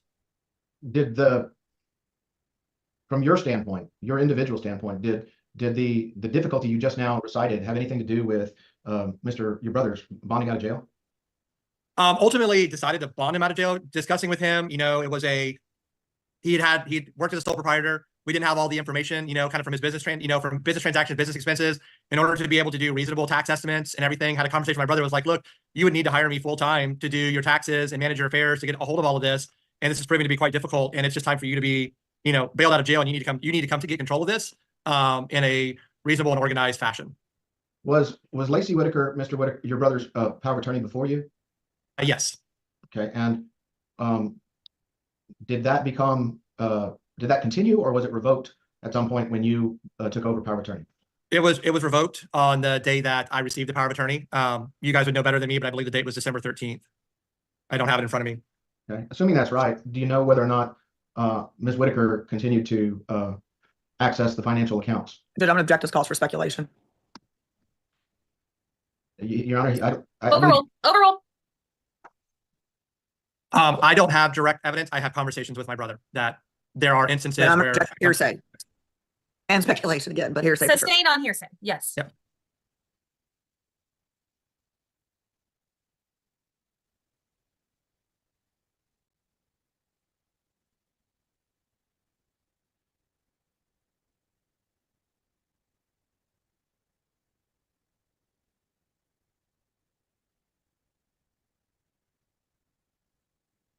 sir, do you recall what the final sale price of the business was?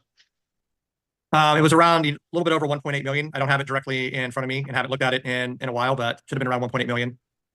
1889 or something. I don't have it directly in front of me. As Mr. Whitaker, as your brother's power of attorney, have you had access to his retirement account? I have. Okay. And have you obtained historical statements that would be necessary to look at what kinds of contributions were acquired when? Into his retirement accounts? Yes. Yes. I've reviewed monthly, quarterly, and annual statements with my brother on all of his retirement accounts. Okay. Have you obtained copies of his former payroll at his prior company that might indicate what kinds of contributions that he made with it through his former employer? Yeah. So USAA. I'm going to object. I think he's trying to use him as an expert for tracing based on these questions, and I think this line of questioning is completely inappropriate for this witness to answer. The question was, Your Honor, does he have access to those statements?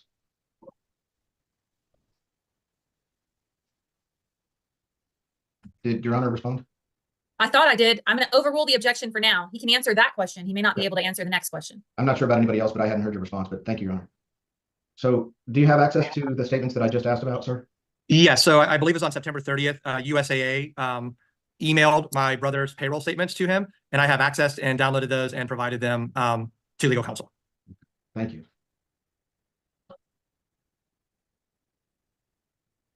So as it regards your brother's future and his relationship with his children, and more specifically, the children's relationship with your side of the family, is there anything else that you would want this court to know about what you think is best for those children? This is me just being, foster parent training. I know it's always best for the children to. Judge, I'm going to object. This is far exceeds.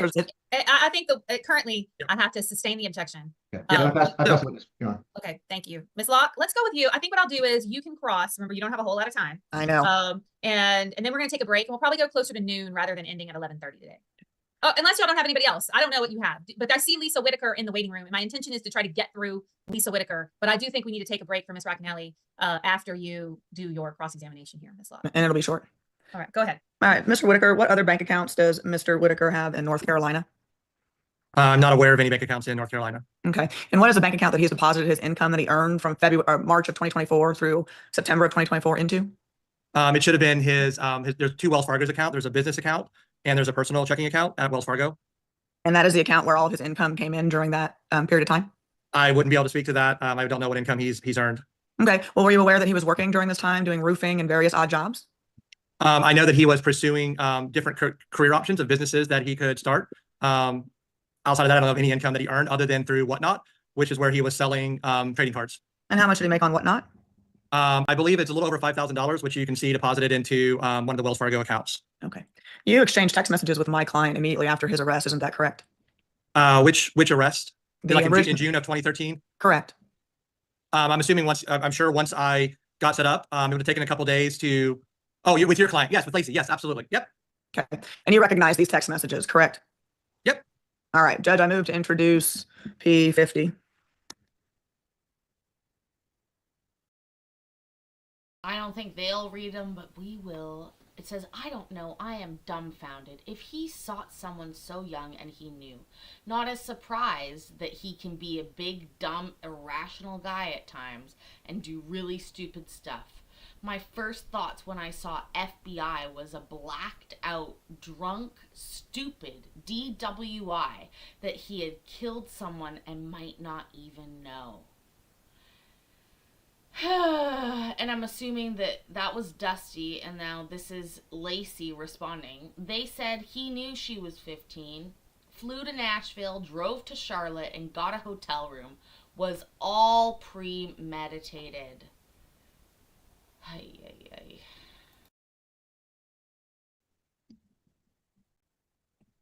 I haven't heard anything, so I don't. Yeah, He's looking at them, I think. yeah, I can scan down. I'm trying to figure out the relevance, but I don't think I have an objection, Your Honor. They said he knew. Worst part is he told us he was going to a Christian revival workshop with Tim Tebow speaking and missed Desi's recital for it. And there are 6 counts, so that's just 1. And then Dusty replies, yeah, that drive from Nashville to Charlotte is what is so concerning. Like, WTF and what else? Oh, here is what lawyer said. Gets to 6 quick. Possession of child corn. Receiving or solicitation of corn. Child. And it's not corn! It's CSA! Which I can't even say. But CSAM is what it should be called. Receiving or solicitation of CSAM. Sending pictures to, ew, guys, stop sending dick pics. We don't want them. Nobody wants them. Fucking 15-year-olds definitely don't want them. Okay? What are you trying to do? Stop it. I'm being serious. This is the best advice you'll ever get. If you're sitting there thinking, should I send a picture of my dick? The answer is no. Unless specifically asked. No fucking illusions, nothing like that. You have to have a dirty sick bitch like me who's like, oh, please send me a picture of your dick, okay? Other than that, if you're talking to her and she doesn't say that, she doesn't want it. I promise you she doesn't. I absolutely promise you. It's never gonna impress her. It doesn't change shit. Just don't. Then 50, I think you said it's 50, right? Yes, Your 50 Honor. is admitted. 50 is admitted. Okay. When you were sending these text messages to my client, you believe that he was in fact guilty of the offense he was charged with. Is that right? I was acting on information that was given to me by your client, of information that was told to her by the FBI. So I was not acting on any innocent or guilt, other than the fact, if the facts were true that the FBI was telling her, that's what I was acting off of. Okay. And have you reviewed his bank records, correct? I have not reviewed his bank records. I have downloaded statements and provided in the court. I have not done detailed analysis of his bank records. Are you aware that there are charges from North? Kimby, welcome! Members only is tomorrow. We're going to have 2 shows again tomorrow. It's going to be a regular Sunday. We're going to work on the final part of this case, and then we're going to do something to shake it off before we start the week again. Woo! Oh, but look at, she doesn't read this part, but look at what this says. Listen, I'm gonna play it for a second and then pause it so that I can read the whole thing. This is crazy. North Carolina on his accounts and credit cards from the dates in question for these offenses? Hold on. It says, he told me in January he was going completely celibate and not even, I think it says masturbating. That sounded like a dangerous idea, and I didn't like it. I find that weird. Oh, Bill, I also said you're allowed dick pics if you request them. Some dirty bitches like dick pics. But you gotta request it. Believe me, the requests come so few. I have never looked into that, so I'm not aware. Okay, would that surprise you if there actually were? I would have no knowledge of whether or not that they are there. Okay, well, let's go to that exhibit real quickly. Have you seen, just out of curiosity, do you know what the state's currently offering your brother with regards to a plea deal? I do not. Okay. Do you know what the minimum sentence range he is looking at for any of his charges? I know that there's a range for depending upon which charge. And what is your knowledge I of what would- the range is? It could be anywhere from a couple years to life in prison. Okay. And are you aware of how old, have you seen the actual incident report from the offense? I have not. Okay, let's show it to you. Just out of curiosity, would you let him be alone with your 11 and 13-year-old daughters? He has spent the night here since his release from jail, and he has been around both of my daughters. Would you leave him unsupervised around your daughters? I would. Okay. Let me pull up the actual incident report. Your Honor, I don't understand the relevance of this witness going through the incident report. It's Judge- a character witness called by you, and I think we have to allow cross-examination. Okay. But timeliness. I'm this bothering my last few questions, Judge. I'm going to show you what's already been introduced into evidence as Exhibit P14. Oh, get my screen to come up. I'm seeing that Lacey is coming back in, and I don't know if that's Ms. Whitaker having problems with her. Yes, Your Okay. Honor, that's me. My computer is dying, so I'm coming in on my phone. Okay. And are you aware, Mr. Whitaker, that the alleged victim ended up in the ER with major injuries from this reported forcible sodomy by your brother?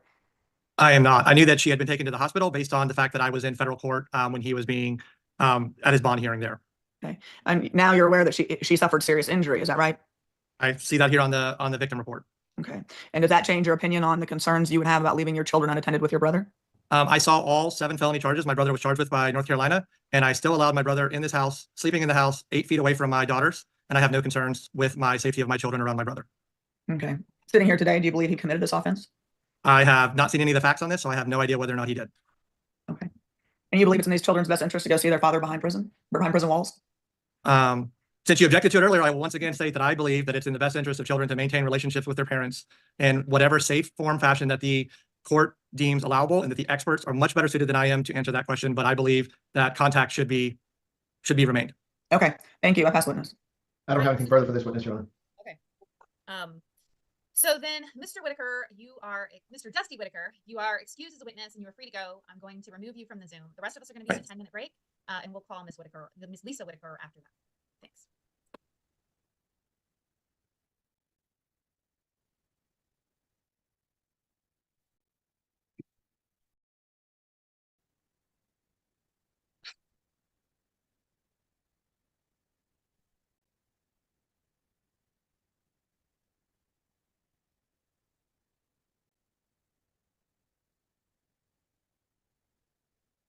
All right, there is Miss Lacey Whitaker.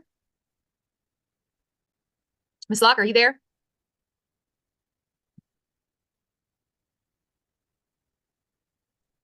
Your Honor, I know she was having some technical difficulties before. Let me give her a call. Thank you.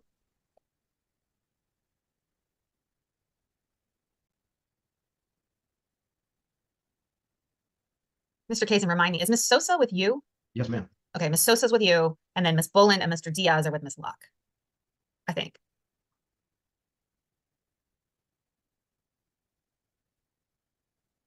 Hi, Casey Carey. I'm warning you guys. I never get any warning, but I want you to understand that you're about to go behind the curtain a little bit into making court videos. Sorry, Judge. It's all right. Okay. Miss Locke is back, Mr. Kazin. Sorry. Well, just the thing we caught up on is he's chosen to not go forward with Miss Lisa Whitaker for time. And so he's going to call his client. Okay. All right. And Your Honor, if it's all right, I'd like to put on everybody's radar that I have a witness at 1 o'clock. So Yeah, so I think we'll break at noon and then we'll come back at 1. That's going to be my plan. If you're done, you're done. If you're not done, you're not done. We'll come back to your client because he's going to be available. Yes, Your Honor. All right, then, let's go back on the record.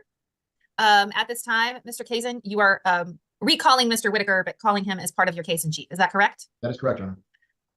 And then I believe we've already sworn Mr. Whitaker in. And so he is still under oath, and I will ask him to unmute himself. You may proceed. Thank you, Judge. Mr. Whitaker, let's spend some time talking about your proposed spreadsheet and property division.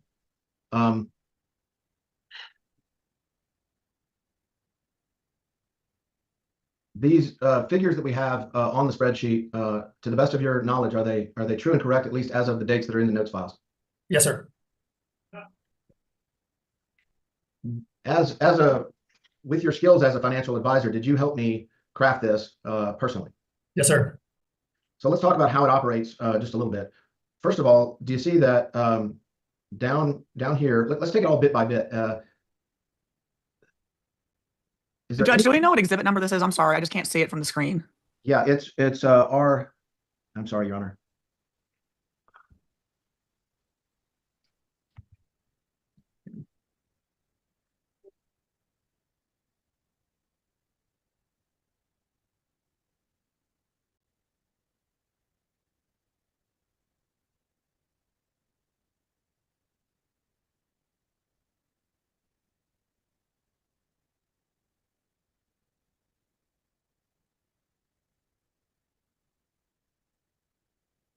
It's R40.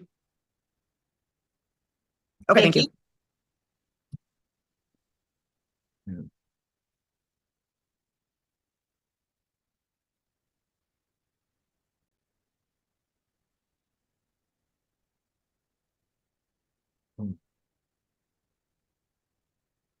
All right, Mr. Whitaker. Let's go through it bit by bit. Is there anything about the top section with just the brokerage and banking accounts that you feel like needs to be clarified? No, I can walk through it if you'd like. Sure. So what do you think is most important to touch on first? Well, just to point out with this spreadsheet, what we've done is we actually have all of the corresponding exhibits over on the right that match to the values that are on the spreadsheet. And so up at the top, it's pretty straightforward. The bulk of our bank accounts are currently in Lacey's Market Savings, Wells Fargo Checking, and her Wells Fargo Savings. At last we checked, my bank accounts were pretty low balances. The next section is our brokerage accounts. This includes 3 accounts at Charles Schwab. One thing you'll see here. Judge, I'm gonna object to narrative. Judge, I can break it up, but this is in keeping with your prior. I know, but that was with a fact witness, not with the party witness over disputed issues. I mean, frankly, I have a lot of questions. I mean, this always happens, and I always tell lawyers this. It's very hard. You both know, and your clients both know the estate, and it's really hard. This is the hardest part of this trial for me because I can't tell what's what and what is in dispute and what's not in dispute. But I'm not really for sure that narrative, even if it would be helpful to me from Mr. Whitaker, is appropriate. So I'm just telling you, I'm still a bit lost in this portion of the trial because, as you'll remember, you represented to me about 3 weeks ago that there really wasn't much dispute about anything involving the community estate. And now it feels like there is a lot of dispute about the community estate. And so the trial is kind of ever changing on that point. Why she got $6,800 in Venmo? Isn't that a lot of money to have in a Venmo account? That seems high to me. Again, these people have more money than I do when I play Monopoly. So, I mean, maybe I just don't understand it. You don't understand it, Paisley. Meh. That said, oh, sorry. I think you need to do the best you can, Mr. Kazin, to break it up with questions. Certainly. Recognizing, both of you need to recognize, though, that I am a bit lost here. And I think Mr. Kays and I are going to work over the lunch hour because there are a bunch of numbers that we do agree on. The question is, like what the court does with wasting claims, the reconstitution claims, but some of the basic numbers aren't necessarily in dispute other than some tracing stuff. But Mr. Kays and I think we'll work diligently over the lunch hour to make it a little more clear for the court. Thank you. And it may just come down to one thing that I would like you to do is just literally by questions. Like, what are the questions this court needs to answer about the estate? It's just almost like you do to a jury. Because I think that is where I'm getting a little bit lost. Like, it's like, well, and then also this. Oh, and then there might also be this. And so we just need to figure out what sort of fact questions are in dispute that the court needs to answer. All right. Thank you, Your Honor. Thanks for the guidance. Yes, thank you for the direction. So, Mr. Whitaker, going off of what the court just said, we're going to focus on the major discrepancies between what we've got and what Ms. Whitaker and her counsel have provided to the court. So, in your mind, what is the first major difference between the two spreadsheets? The major difference, I believe, is just the split, and for the most part, I believe the numbers of the account values are pretty consistent. There's some of her account values that we don't have still at this point, to include Venmo and her health savings account and some updated bank information. But those are the major discrepancies. Okay. Do you see where I'm pointing here at your IRA with LPL? Yes, sir. Okay. Is that item the character of it, and what I mean by character, when I mean community or separate, is that in dispute? I believe so. Okay, so we've got over here an exhibit number, and I'm gonna open that and we can walk through it and we can explain your position versus theirs. So why don't we do that now? Well, we don't know their position yet, which is a little unusual. Well, Judge, I'm gonna object as to non-responsive. Yeah, I mean, that is non-responsive. So I'll sustain that. I said I would sustain the objection. I think sometimes, Mr. Kazin, your feed cuts out. I don't know. I'm not really for sure, but I do think it kind of blinks over when I rule sometimes. But did you hear me now? Yes, Your Honor. Thank you. I'm making potato, onion, carrot curry. See what this guy look like? So, Mr. Whitaker, when did you start your retirement account? I started my retirement account in 2006. And where were you employed then? Ameriprise Financial. Okay. Do you recall approximately how much you contributed before your marriage? Roughly between Ameriprise Financial and USAA, somewhere in the range of $250,000.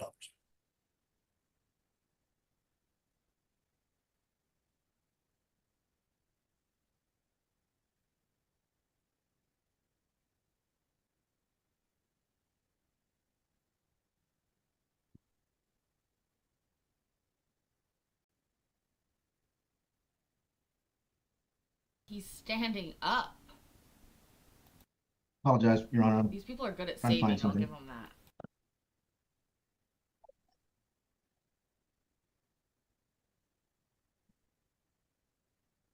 When did you stop contributing to your retirement, Mr. Whitaker?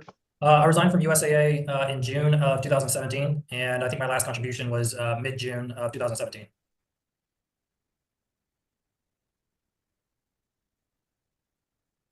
Have you looked at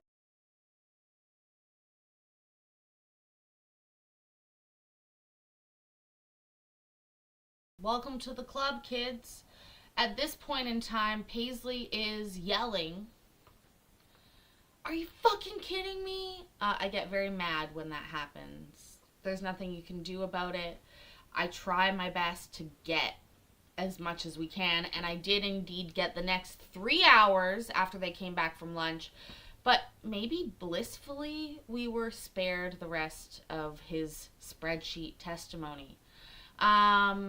That's that for today. We've almost gone 2 hours. It's a Saturday, but I would like to thank you for being here today, for hanging out with us. Oh, look, my wall is showing. I hope that you have a wonderful rest of your Saturday. I think I'm gonna watch the parade. I don't know yet. We'll see how hard it's raining. It's raining right now. And I'm gonna make my curry. I'm excited for that. I hope that you have a wonderful rest of your evening. Remember, you can have a big hug, Casey Carey. You're awesome. Remember, we'll be back for 2 shows tomorrow. That's right, 2 of them. We'll continue on this one, and we'll have members only. I love you guys so much. Remember that. I love you, and I'm proud of you, and I will see you in the next video. Bye! Always down and ready to ride.